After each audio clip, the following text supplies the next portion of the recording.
Memang kalau kita melihat secara data, karena masyarakat itu taunya BPJS itu dipakai pada saat sakit, padahal sehat pun tuh bisa dipakai. Kalau untuk screening riwayat kesehatan ini kan bisa dilakukannya 1 tahun sekali, dan itu untuk seluruh peserta JKN.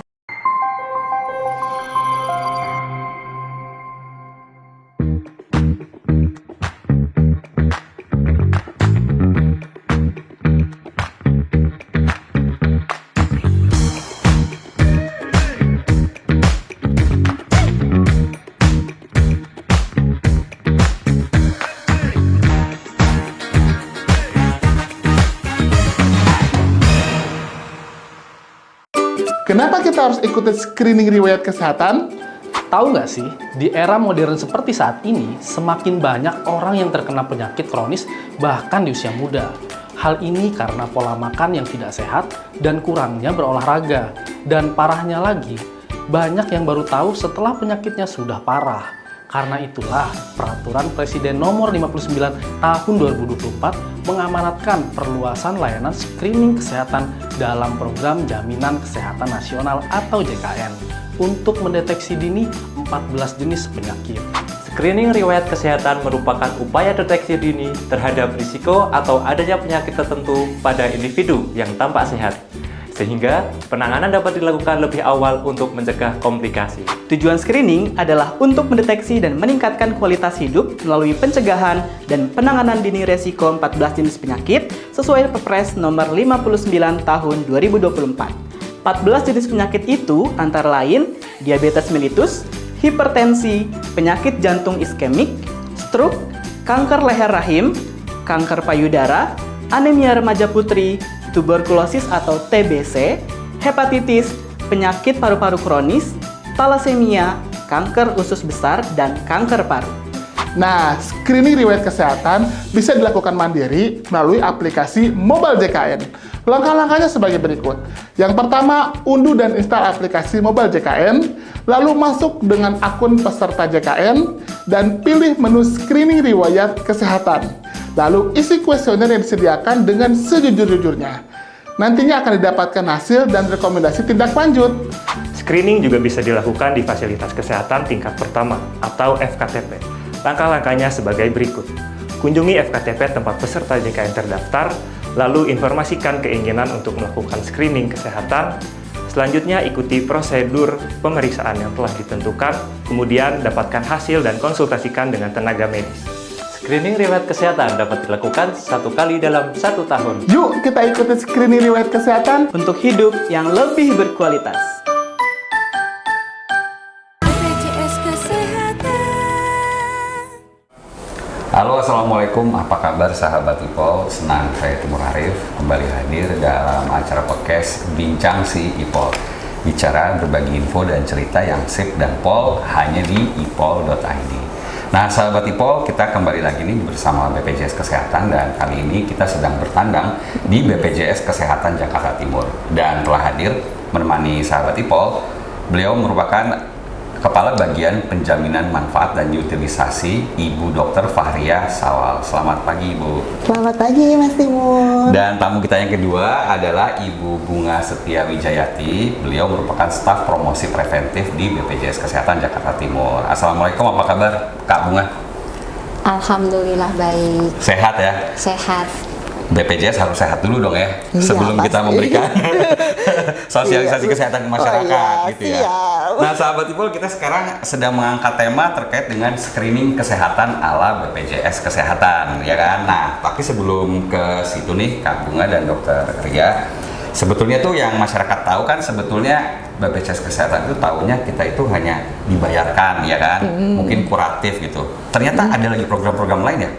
Mungkin Dokter Ria, silakan. Ya, jadi kalau kita berbicara BPJS Kesehatan, pada prinsipnya mereka pasti tahu, oh BPJS itu hadir pada saat sakit. Tapi ternyata enggak. Di saat sehat pun BPJS pasti hadir. Jadi bukan hanya nanti ke rumah sakit, tapi Tapi itu bisa aja dengan adanya screening riwayat kesehatan.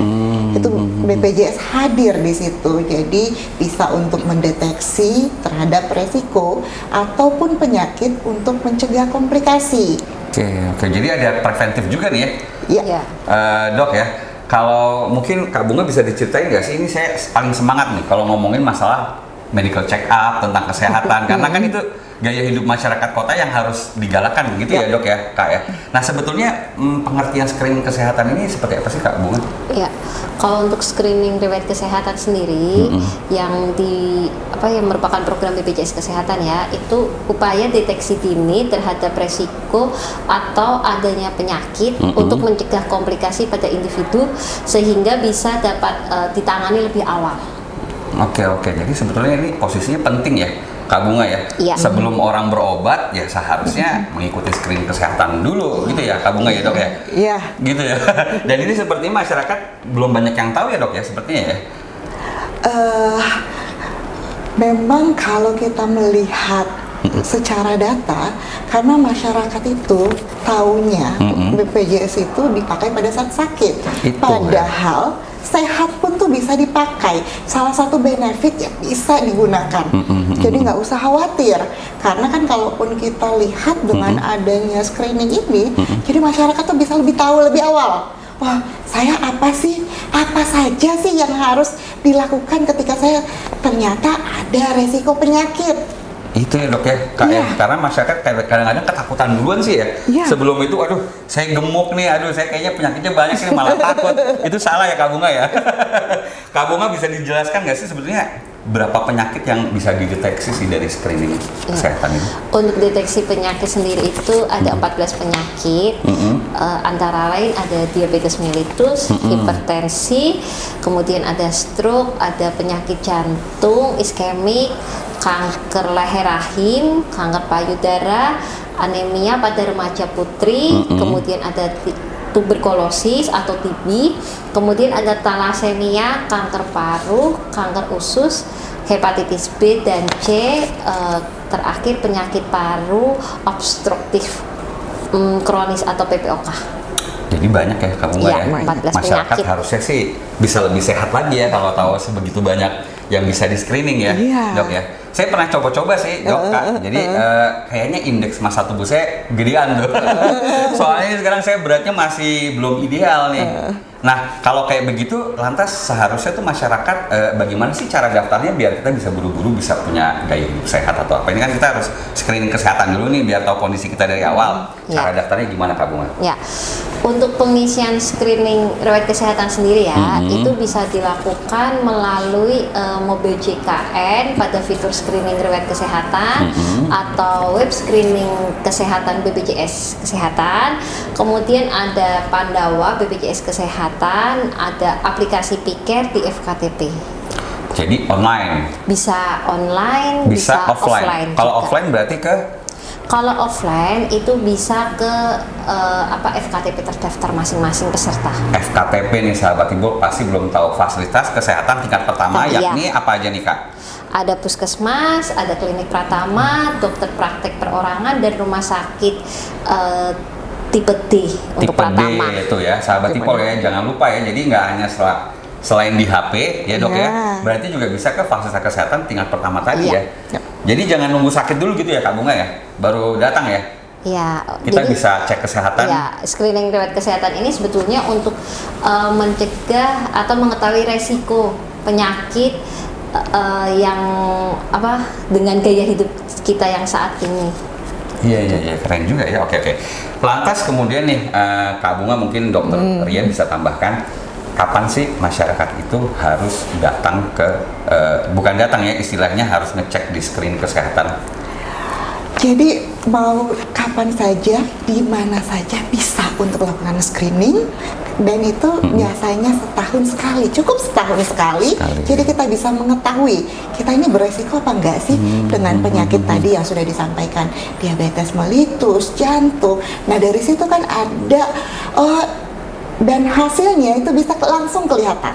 Jadi ketika peserta sudah mengisi screening akan tercantum Anda beresiko atau Saya Anda nih kayaknya. tidak beresiko. Jadi bisa terlihat di hasil dari screening itu sudah bisa terlihat. Jadi ketika sudah selesai mengisi, oh beresiko atau tidak beresiko. Kemudian anjurannya seperti apa.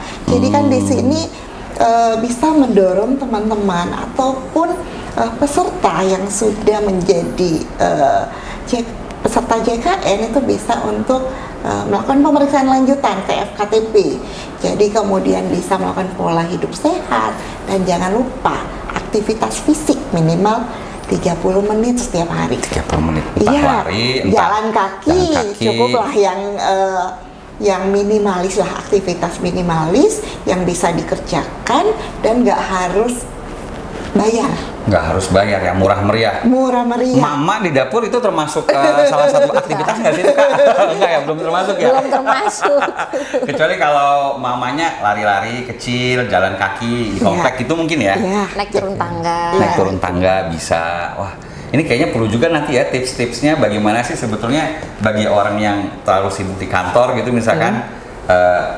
Exercise ringan gitu ya dok ya. Nanti mungkin bisa dijelaskan ya. Nah Kak Bunga, mungkin kalau orang ini untuk melakukan screening ini ada kriteria-kriterianya nggak sih Kak? Beberapa kriteria untuk hasil screening tuh maksud saya gimana tuh? Kalau untuk screening riwayat kesehatan ini kan bisa dilakukannya 1 tahun sekali dan itu untuk seluruh peserta JKN. Oke, jadi artinya yang sakit juga nggak masalah. Maksudnya nggak harus sehat, sakit juga bisa. Iya. Oke. Terus untuk hasil dari screening sendiri itu bisa dilihat saat itu juga. Jadi setelah selesai mengisi pertanyaan-pertanyaan dari screening riwayat kesehatan itu akan muncul hasilnya apa. Dan itu ada 2 hasil. Itu yang pertama beresiko dan tidak beresiko. Kamu mau spill dong ke masyarakat, kadang-kadang kan kita punya JKN mobile nih di HP, tapi kadang-kadang nggak dilihat tuh dok, ya kan? Nah kira-kira pertanyaannya itu apa aja sih Kak? Itu susah-susah nggak sih pertanyaannya? Untuk Biasanya apa tuh datanya? Untuk pertanyaannya itu pilihan ganda. Oh pilihan ganda. Iya. Jadi pertanyaannya itu contohnya seperti apakah ada riwayat keluarga menderita diabetes? Jawabannya cuma ya tidak, ya tidak, ya tidak. Kalau berat badan ditanya juga nggak sih, lingkar perut gitu-gitu juga ya? Dan tinggi badan cuma berat badan dan tinggi badan saja yang ditanya. Oh, selebihnya ya pertanyaan tadi itu ya? Iya. Jadi sebetulnya riwayat nenek moyang kita juga diperlukan ya, riwayat orang tua gitu ya dok ya? Atau gimana sih dok? Iya, kalau riwayat keluarga ya pasti, karena kan ada yang memang faktor genetik ya dari keluarga sehingga saya harus menjaga nih misalnya karena keluarga dari resiko hipertensi, resiko diabetes. Artinya kalau dari keluarga sudah ada resiko seperti itu, jadi kita nih untuk anak ya ataupun keluarga yang lain, berarti saya harus menjaga gimana nih dari pola makan saya tuh harus sesuai. Jangan sampai ternyata udah misalnya hipertensi makannya yang tinggi garam, padahal kan itu nggak boleh. Atau dengan diabetes makannya yang manis-manis, yang tinggi kalori. Nah hal-hal itu kan harus kita mitigasi, harus dijaga dari awal. Jadi harus aware dari sedini mungkin ya bagi masyarakat ya.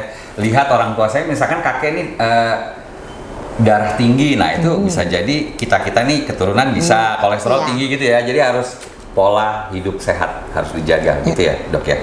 Nah Kak Bunga, kalau misalkan tips nih untuk masyarakat perkotaan yang banyak kerjanya itu seharian duduk di depan meja, kira-kira saran gerakan exercise-nya ada nggak sih Kak?